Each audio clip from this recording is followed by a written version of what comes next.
What is up, YouTube fam? Robbie C here, and today we're gonna ask, is the Buzzz overrated, underrated, properly rated, and how does it stack up? Does it deserve the spot in my bag? Have I just been wrong for all this time? So before we dive in, we gotta ask the most important question of the day. How you doing today, Zeke? Are you having a good day? So catch me if I fall.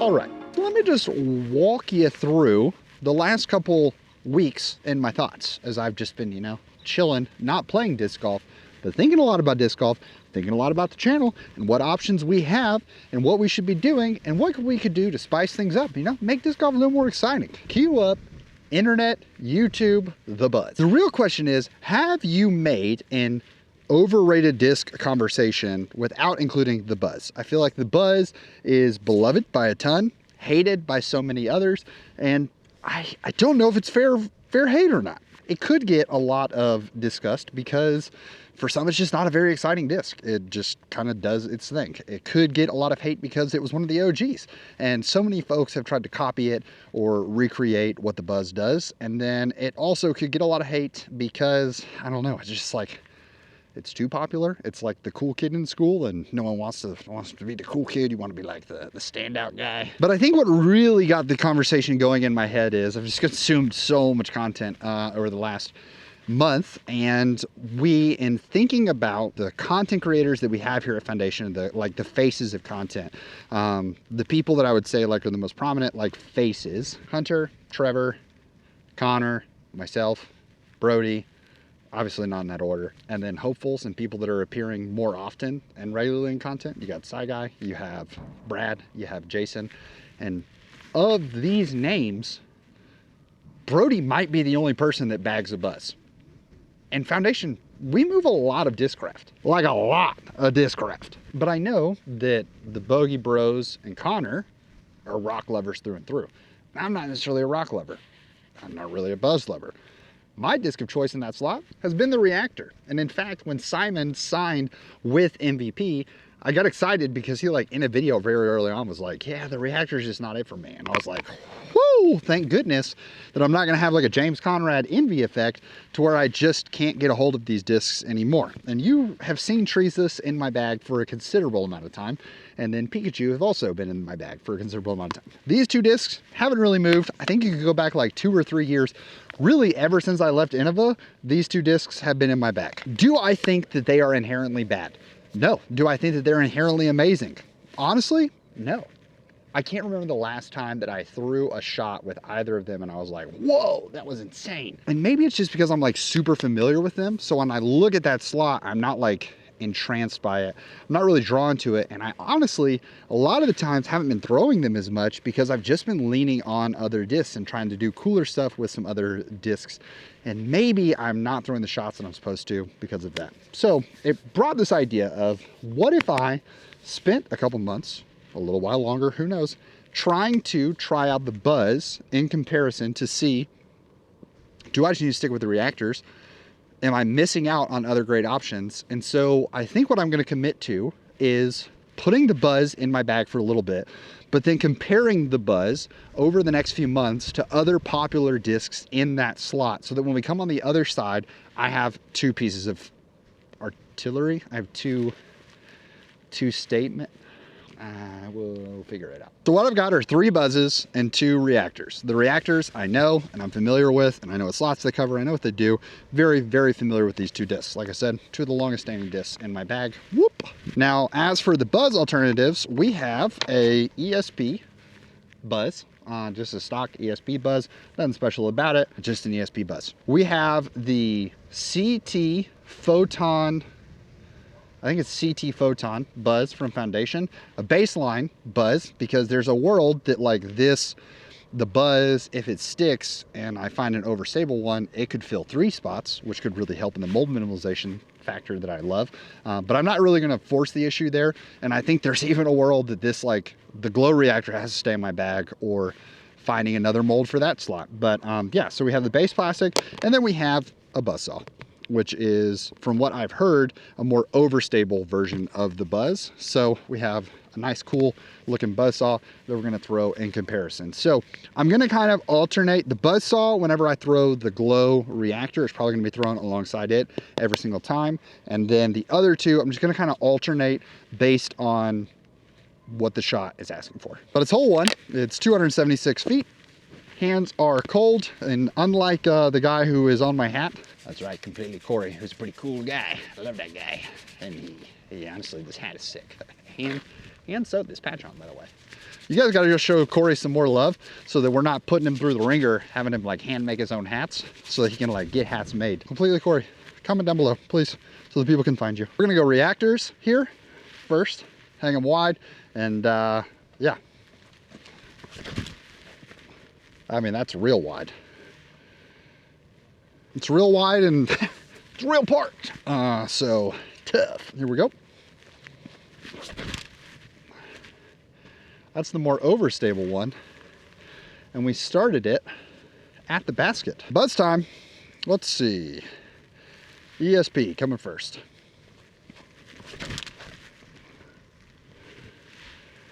Ooh, it's really straight. Okay. That's not bad. And then buzzsaw. A lot more nose up.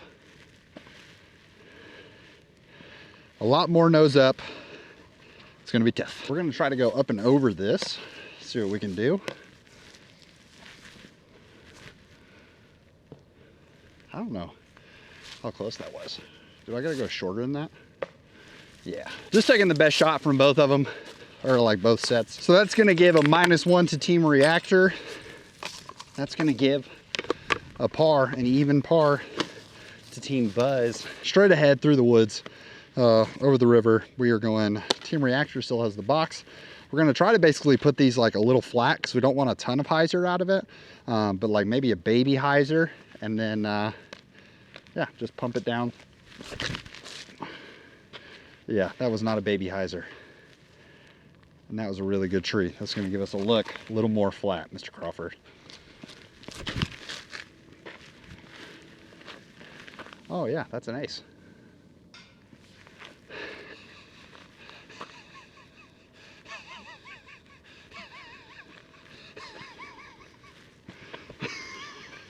Team Reactor, gotta make a big putt to stay in it. Here we go. It did. Wow, that was short. That's definitely, yeah. Okay, all right, third hole of the video, and it is 564 feet. It's a par 4. Gonna get real spicy here. You kind of head down this fairway, and then you jut into the woods. And once you jut into the woods, it's like 150 feet from, like, depending on where you land out on the outside, into the green. I do not think we can birdie this with mids, but we can, depending on the angle we have looking in, which can't be left.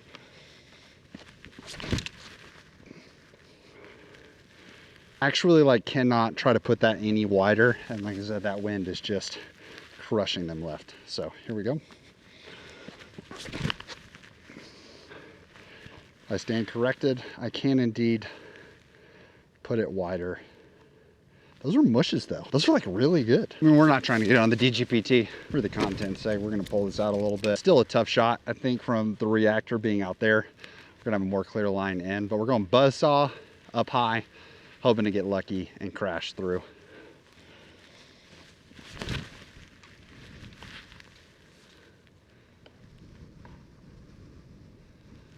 It hit several things. Really lost tracking it inside there, so welcome to chaotic YouTube life, where we're just chucking buzzsaws into blind shots into the trees and being like, oh, well, hope we find it. This gives you a better look into what the window looks like. Actually, even before we like pulled it out away from the tree line, the buzz is actually farther towards, like, it was farther forward. We're further back and further away here with the Reactor, but this is still a better place to be because you can actually see the line. We're gonna go steep hyzer, try to push it in that backside there. That's 2 inside. Okay, Reactor's gonna definitely be scrambling, but I mean, the buzz could also be like right there as well. Interesting, because the buzz actually got where it needed to. It crashed perfectly spot on right here. And then the reactor is here at the bottom of the hill. Now we'll just see what that did. Hopefully it landed somewhat flat. Yeah, it's right there.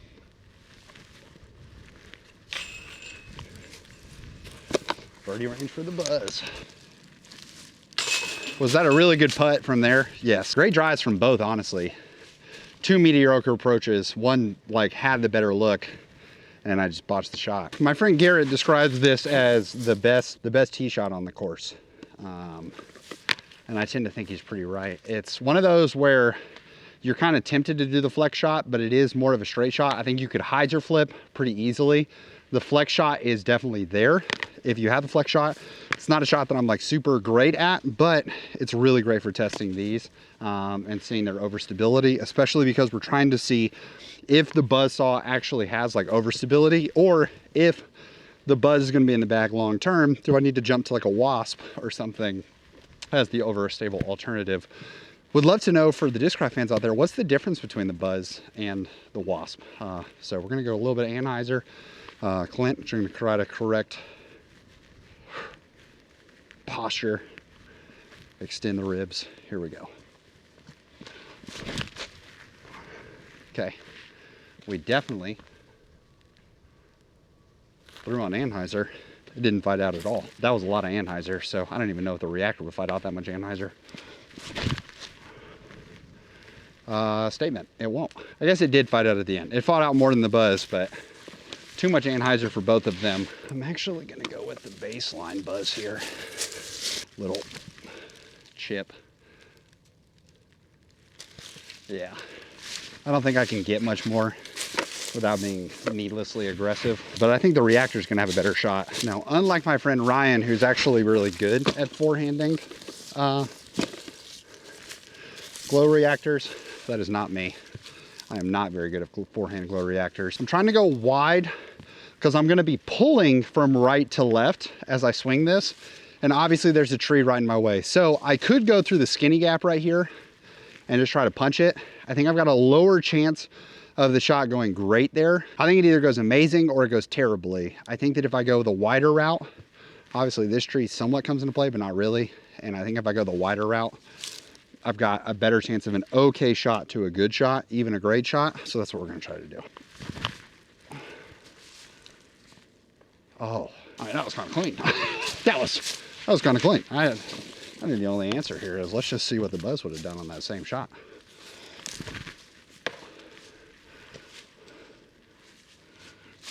It wasn't as good. I think we have to go outside of this skinny tree because I think we'd have to go crazy hyzer and it's just never gonna get there. Although I feel like if I go wide, chances of trees like letting me back in are low. So maybe we do go inside. But yeah, we do go inside. And then push. Yeah, that's up there. Okay, basket is through this little corridor right here. I'm actually gonna go fission reactor here because I wanna throw it on some hyzer and have it stand up a little bit as opposed to just pure overstable fighting. So I'm okay if it pushes straight. I'm gonna throw this and then get out of the way. Oh, it did stand up. Okay. I mean, the second one was better. Who would have known that the blind shot approach was actually going to be easier? Definitely not me. Oh, that's loose. Yeah. That was really good. That was a good effort and a bad result. So this one is actually such a cool hole. It's like 300 and something, 400 feet. Yeah, 399. It's 399 and you're just trying to pump one out at that back wall and let it fade a little bit. And you have a little easy chip shot up to the green. You can throw like a really cool flex forehand and have a look for eagle. Buzzz still has the box. This is probably one of my favorite holes on the course. I just think it's a really cool, like it's a blind shot, so it probably doesn't film very well, so I apologize, but really, really fun to play. We're at Double Creek in Calera, Alabama. I don't think I said that at the beginning of the video. Here we go.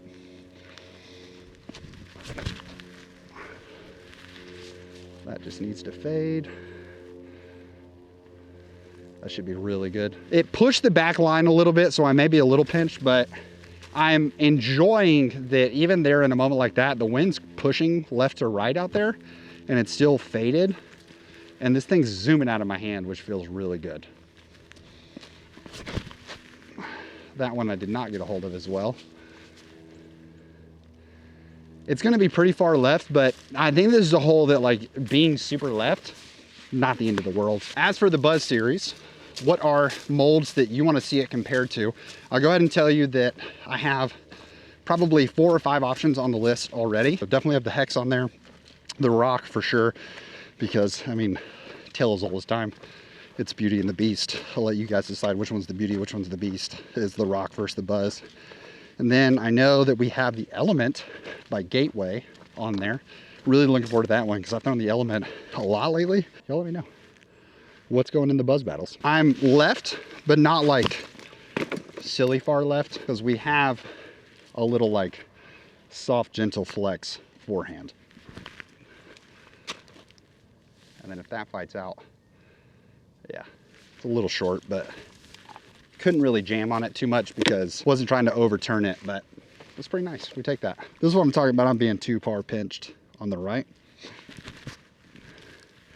That's gonna hit that tree. Should have gone less stable. Yeah, I keep having this habit when I'm putting from range where I'm like not popping my hand very much. And so because I'm not popping my hand, I'm like shuttle passing it, which is causing them to get these really rude rolls. Team Reactor looking to pick up 2 here. Right in the heart of the chains. That's going to take the Reactors back to 1 under, and then we got to make a putt. We got to make a tough putt in order to not lose 2 strokes on this hole. This is actually impossible to putt through. Like, we're literally just going to have to like, okay, it's not impossible to putt through. That's a weird putt, but practice your odd putts, everybody, because you never know when you're gonna be inside the circle and like this is here and you're like, oh, because on the other side of the basket next to the camera right now is another like little bush thing that could inhibit you from being 7-8 feet away from the basket. Reactor's got the box again. I normally throw a like flip up mid here because it's only 235 feet. So you'd be like, oh, it's a putter hole for sure. But it's just so low ceiling down there. I think so often people get trapped into like looking at the distance of a hole rather than the shot shape of a hole.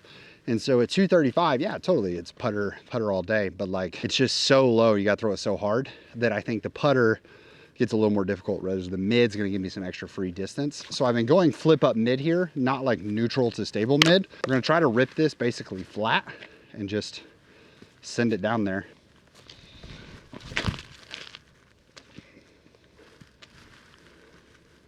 Come off the power a little bit. That's nice, a little left to right movement. I will say that I felt like that Buzzz came out of my hand like a rocket. It just, obviously it got grip locked a little bit. Looks like Reactors are gonna tie it up on this hole.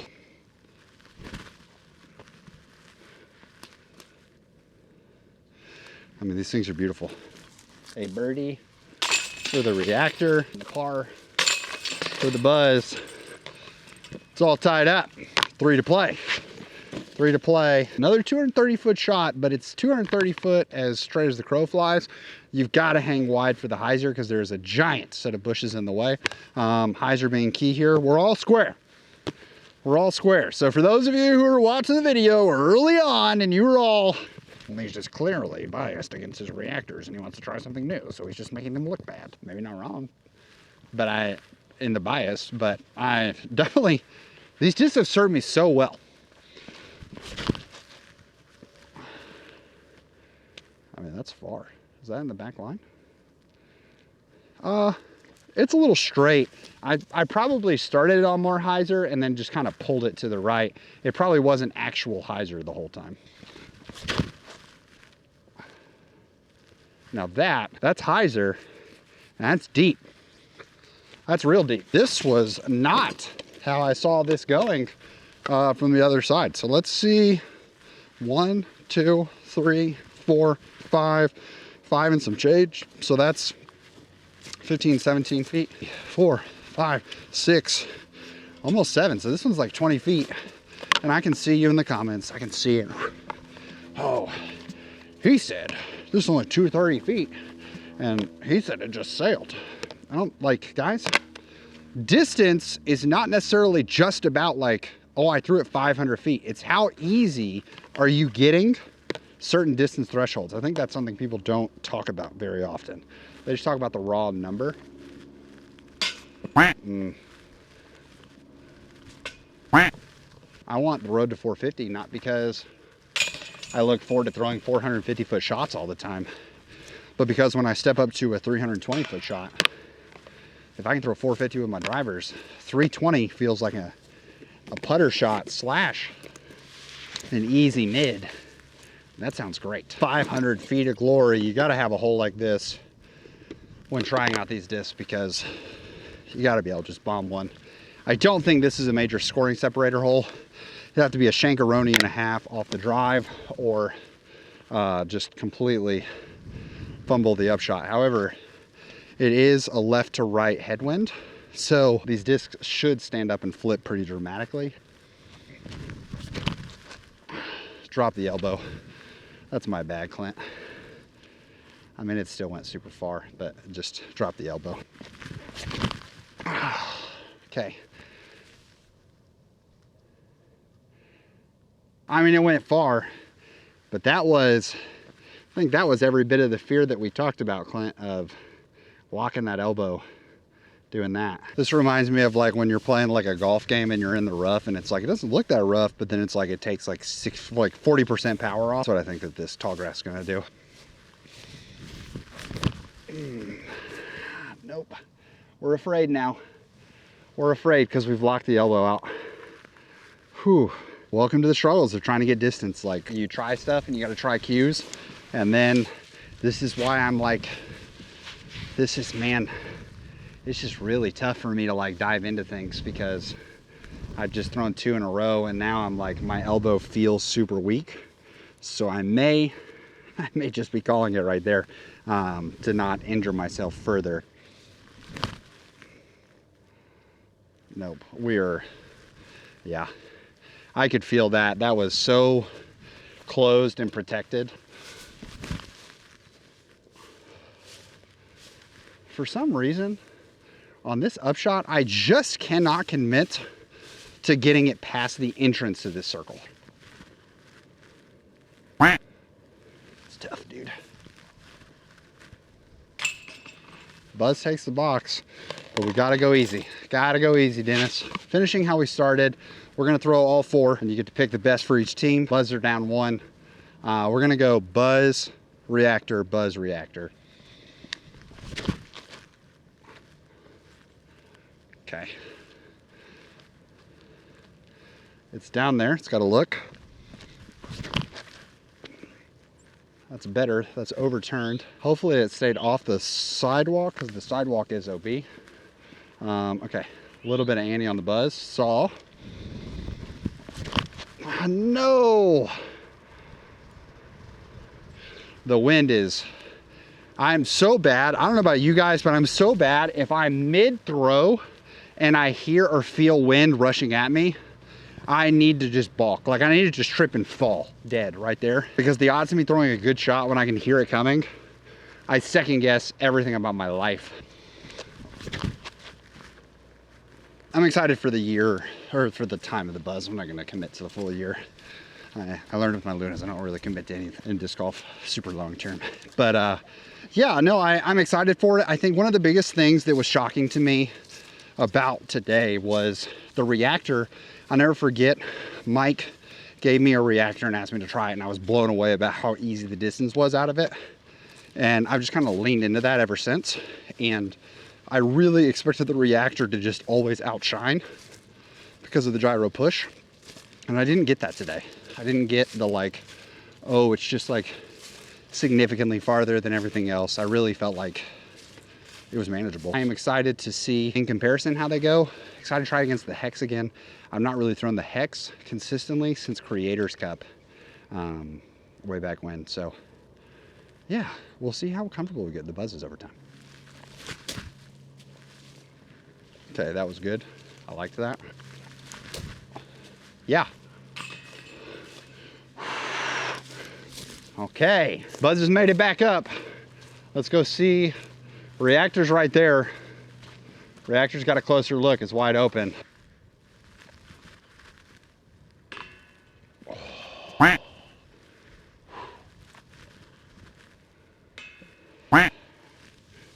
All tied up. All tied up. Yeah, which makes it feel better. If I have the confidence that I have with the reactors from throwing them that long, and in 9 holes, even with the massive shank that we had, still coming out squared, that's a good sign. So, Justin, it's not goodbye. It's just a hold on for now. And yeah, let's get some buzzes in the comments, and let me know what's the good run of Buzz. As you can see, is it the Tour Life Buzz or the 5 Claw that stays in the bag right now? The Buzzsaw for sure is staying in there because it's the overstable one. And then yeah, let me know with the Wasp, all that jazz. Thank you so much for watching. Hope you had an amazing rest of your day. Please make fantastic for someone else too. But for now, we're gonna leave you with the birdie.